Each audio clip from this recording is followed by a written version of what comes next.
Bluetooth 5.0 ကဲ့ရယ်3 watt amplifier ကဲ့ရယ်2 ampere power bank ကဲ့ရယ်ပေါ့နော်သုံးခုတွဲပြီးတော့မှ Bluetooth ဆောင်းမောက်လေးလုပ်ဖို့အတွက်ကိုစမ်းမယ်ပေါ့နော်လောလောဆယ်မှာဒီကောင်ကိုအရင်ဆုံးစမ်းတာပေါ့ပြီးကြမှာဆောင်းမောက်အိမ်ကိုလည်းလုပ်ပြီးထည့်ဖို့အတွက်ကိုနောက်မှလုပ်မယ်နော်ဆိုတော့ဒီဟာလေးကိုကျွန်တော်အရင်စမ်းကြည့်မယ်ဆိုတော့နော်အောက်ပေါ် R နဲ့ L နဲ့အဲ့ဒါဆိုရင်အောက်ပေါ်ဒီမှာ plus 5 ဖို့အပေါင်းဝင်ဖို့ဒါ input R နဲ့ L နဲ့နော်ဆိုတော့ L လမ်းကြောင်းတိုင်းကိုထည့်မယ်ဆိုတော့ output ကိုအရင်ထည့်မယ်နော် output ကိုအရင်ထည့်မယ်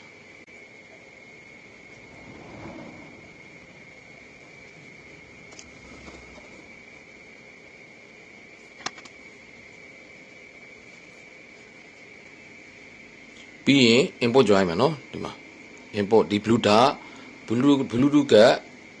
Bluetooth က 3 line နော်3 line ကနေပြီးတော့မှ input join မယ် Bluetooth ကရဲ့အထွက် amplifier ကရဲ့အဝင်ပေါ့နော်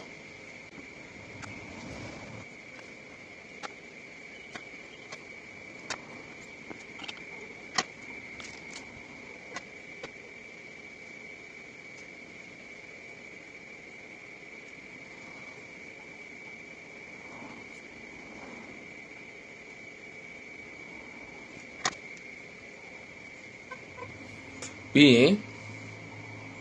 ပူကျွေးမယ်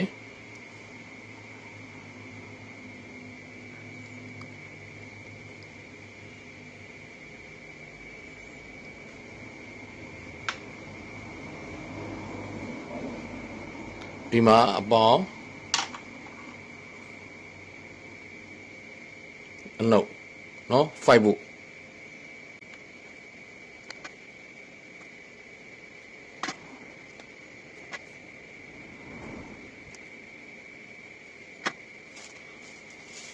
ဆိုတော့ကက်ကနှစ်ကက်ဆိုတဲ့အတွက်ကြောင့်မလို့ကက်နှစ်ကက်လုံးဘုတ်တစ်ပြိုင်နဲ့ကျွေးဖို့အတွက်ကို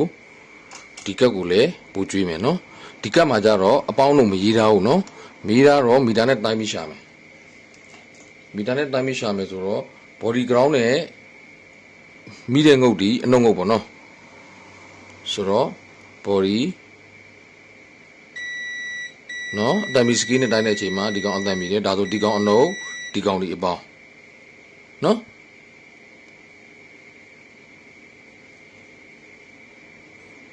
တော့ပူကျွေးမယ်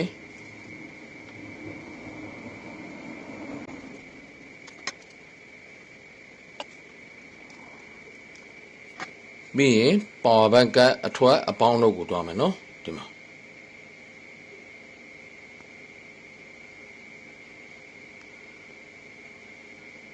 ာ5 volt plus 5 volt minus နော်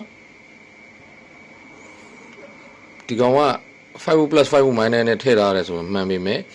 နောက်ပိုင်းကျရင်ကျွန်တော်ကဘာလို့ဆိုတော့ဒီကိုက box အိမ်ကုန်နဲ့ထည့်တဲ့အချိန်ကျရင်ဒီ power bank ကရဲ့အဝင်ထဲကိုအဝင်ပေါ့နော်ဒီနာကအဝင်ထဲကိုကျွန်တော်တို့အဲ့ battery နဲ့တက်ပြီးတုံးမှာနော်အခုလောလောဆယ်ကစမ်းတက်ဆဲကာလာဆိုမလို့ဒီကောင်ကဟိုကတ်ဒီကောင်းမကောင်းစမ်းတက်ဆဲကာလာမလို့ကျွန်တော်စမ်းကြည့်ုံလေးပဲပေါ့နော်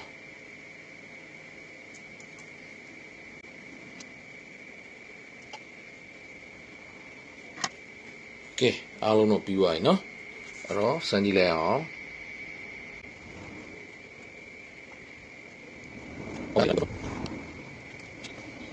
โอเค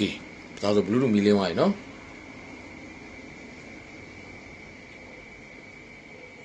အဲ့တော့ချိန်ကြည့်လိုက်မယ်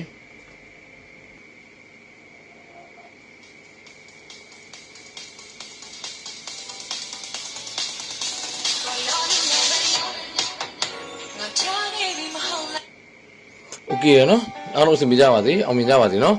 ဒီကောင်လေးကစမ်းတက်တာပါတကယ်နောက်ကြမှာကျွန်တော်အိမ်ကုန်နဲ့ထည့်မယ်နော်